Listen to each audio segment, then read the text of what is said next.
Dave, je dis non parce qu'il y a un plan A et un plan B pour moi. Pour Mbappé, il maîtrise tout. Il a dit je reste, mais je repartirai pas l'année optionnelle.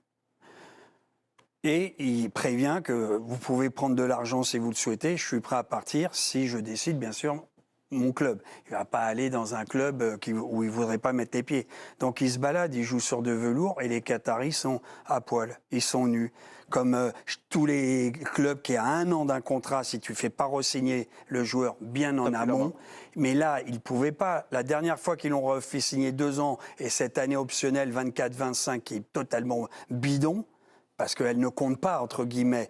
Et ils n'ont pas, moi, sur ce que j'ai entendu d'Mbappé, il n'a pas démarré des négociations pour éventuellement prolonger après 24. Mbappé, aujourd'hui, visiblement, il y avait des discussions qui étaient positives et ils ont reçu la lettre et ils ont été très surpris de cette lettre. C'est le son de cloche que le PSG donne dans les médias. Mais Mbappé dit qu'il y avait, j'ai lu dans l'équipe, il n'y avait pas du tout d'avancée de ce... Bon, le PSG veut faire passer Mbappé pour le méchant et Mbappé veut faire passer le PSG pour le méchant. Non, mais il n'y a pas de méchant vis-à-vis d'Mbappé. Donc, pour moi, il n'y avait pas de négociation réellement et tu comprends bien s'il avait envie de rester... Pourquoi il met le feu? Il n'a même pas besoin d'envoyer cette lettre, sauf avant, on m'a dit, le 30 juillet. Non, il n'était pas obligé de faire de lettre tout court. Non, mais il n'était pas obligé. Donc s'il le fait, c'est qu'il y a une volonté juridique peut-être, parce que Mbappé, j'ai lu entre les lignes quand même, c'est peut-être que juridiquement, il prévient son employeur, il se montre, je vais dire, honnête, parce que c'est un cadre, c'est le joueur le plus payé, de dire voilà, vous avez maintenant le choix, vous transférez, vous prenez de l'argent, sinon je fais le maximum comme j'ai fait, j'ai été élu 4 fois meilleur joueur de la Ligue 1, je vais essayer d'être le 6e meilleur buteur, je vais faire mon taf, vous pouvez compter sur moi. Mais après, c'est terminé. Maintenant, c'est au Qatari de décider. On va écouter Bertrand Latour. N'était absolument pas une condition qui devait être actée en disant voilà, je pars ou je pars pas. La lettre, c'est une initiative du clan Mbappé. À aucun moment. Loïc Tanzi nous l'a expliqué. Il a dit il n'y a aucune obligation sur la lettre. C'est une décision du clan Mbappé et ça n'a rien à voir avec on va voir Bertrand. Le contrat. Je sais. Bertrand Latour qui est avec nous en direct aux côtés de l'équipe de France. Bertrand, vous étiez avec Didier Deschamps. On parle beaucoup de Kylian Mbappé depuis sa conférence de presse et depuis le début de la semaine. On est parti, Bertrand, sur le fameux bras de fer là, entre le Paris Saint-Germain et Mbappé. C'est une question. Pour moi, de bras de fer, il n'y en a pas, puisque je comprends même pas que ça puisse être une question sur laquelle on débat, puisqu'en fait, un joueur, par définition, quand il est à 1 an du terme, il est forcément en position de force. Donc, c'est pas le joueur le plus puissant de la planète foot qui va faire exception à ça. Donc, en fait, Mbappé, il décide de tout, puisqu'il a un contrat d'1 an. Mais il décidera au mois de janvier s'il le veut de s'engager avec un nouveau club, ou il décidera de prolonger. Et dans la mesure où, bien évidemment, le PSG, comme ils ont pu le faire parfois avec d'autres joueurs et comme parfois d'autres clubs le font avec des joueurs qui n'ont pas du tout l'influence de Mbappé, peuvent menacer de ne pas jouer. Là, il n'y a évidemment aucun monde dans lequel on va expliquer à Mbappé qu'il va être avec la réserve ou sur le banc s'il refuse de prolonger ou de partir dès cet été. Il décide, il a toutes les cartes en main. Donc le PSG va subir les desiderata de Kylian Mbappé. Là, pour le coup, c'est même pas une opinion que je vous donne là, c'est juste factuel en fait.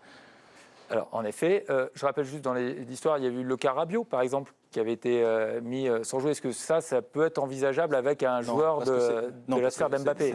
C'était pas du tout le même enjeu. Voilà. Ok, mais c'était pas du tout le même enjeu, que ce soit en termes d'image et sportivement. C'est-à-dire que sportivement, s'il n'y a pas Mbappé, ils ne sont pas champions de France, par exemple. C'est pas du tout le même poids qu'avait Rabiot. Non, en fait, le nœud du truc, et c'est un truc qu'on n'a pas finalement collectivement pas assez soulevé au moment où on a appris les termes du contrat quand il y a eu la prolongation l'année dernière, l'annonce de la prolongation, c'est-à-dire jusqu'à 2024 ferme et 2024-2025 en option. Le truc qu'on n'a pas assez relevé, c'est qu'en fait, ils s'étaient mis dans un truc hallucinant, c'est que l'option était levée par le joueur. Ça n'arrive jamais. Quand il y a une année optionnelle, c'est toujours une année que le club active. Soit il l'active parce qu'il y a une volonté commune, soit il l'active automatiquement parce qu'il a rempli un certain nombre de matchs. Pourquoi le PSG a fait ça? Pourquoi le PSG a fait ça? Parce qu'il allait leur filer entre les doigts. Non, mais ça, on est pas toujours, nous dit Bertrand. Oui, enfin, c'est rarissime le cas Mbappé. PSG, pour Messi, il y avait les deux, par exemple. De quoi? Pour Messi, c'était les deux de oui, mais quand il y a les deux, en fait, c'est le joueur qui décide in fine. C'est la main, parce qu'il faut qu'il y ait un commun accord. Dans le cas de Mbappé, c'est hallucinant, parce qu'en fait, c'est lui qui va décider. Donc, de ne pas avoir... Enfin... Après, peut-être qu'ils étaient déjà pas en position de force l'année dernière pour négocier. En fait. C'est sûr. Réaction, Virginie, notamment déjà au Paris Saint-Germain avec Marquinhos.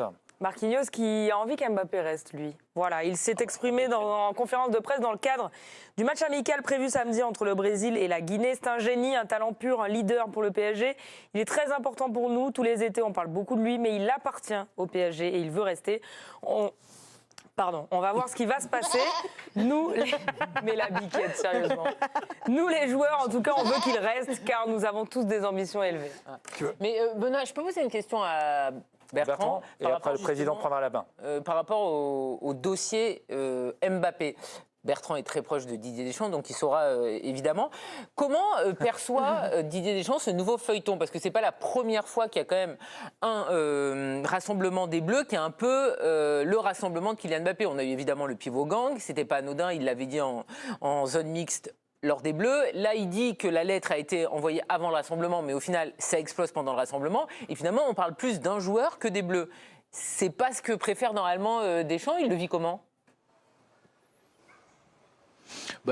Honnêtement, Karine, j'ai rien de plus à dire que la communication officielle de Didier Deschamps. La question lui a été posée tout à l'heure en conférence de presse sur le fait que ça pouvait pas aussi susciter des jalousies auprès de ses coéquipiers, qu'une fois de plus l'attention soit sur Mbappé. Lui, son discours, c'est de dire que de toute manière, qu'il y ait des choses dont on ne parle que de lui et on ne peut pas lui donner totalement tort. Et d'ailleurs, la couverture qu'à la nôtre, on atteste cette semaine, on n'a parlé que de lui. Donc, je pense qu'il s'en accommode. Et en lui donnant le brassard de capitaine, le staff savait qu'il pouvait y avoir des éléments extrasportifs qui pouvaient interférer avec l'actualité des Bleus. Et pour le coup, moi, ce que j'apprécie, et parfois je suis le premier à dire les éléments qui me dérangent chez le capitaine de l'équipe de France, j'ai trouvé plutôt positif qu'il vienne en conférence de presse, qu'il s'en explique sur la durée.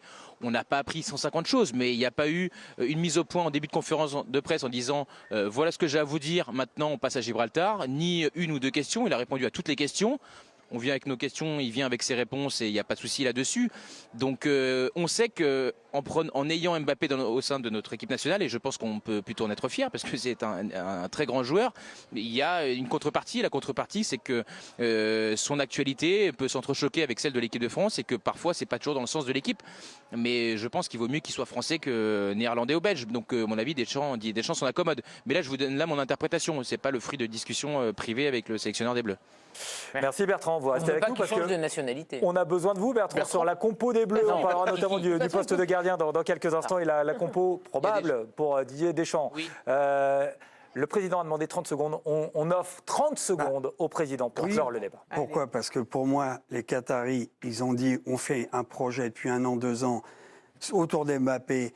Neymar, faut pratiquement le foutre à la poubelle dans la charrette. Messi, au revoir. Et ils vont être seuls. Ils se sont gourés sur toute la ligne. Parce que quand tu as Mbappé à 1 an et tu sens bien déjà des alertes qui va partir, et moi, rien ne me surprend, j'en ai déjà parlé ici, je suis pas un fakir, et d'autres mecs qui suivent pouvaient prévoir ça parce que faut être vraiment un petit agneau pour pas comprendre ce qui allait se passer. Et ben, ils vont être décimés peut-être. Et maintenant, tu sais ce qu'ils vont faire? Ils vont devoir masser le mental de Neymar pour lui dire t'es le meilleur, c'est toi qui vas être le leader de l'équipe. Le massage de mental. Donc il faut un chiropracteur, voilà, tu vois, pour maintenant tu vas nous amener en finale comme au final fort, alors qu'il voulait le jeter et le transférer. Son mental et ses chevilles aussi, ses chevilles.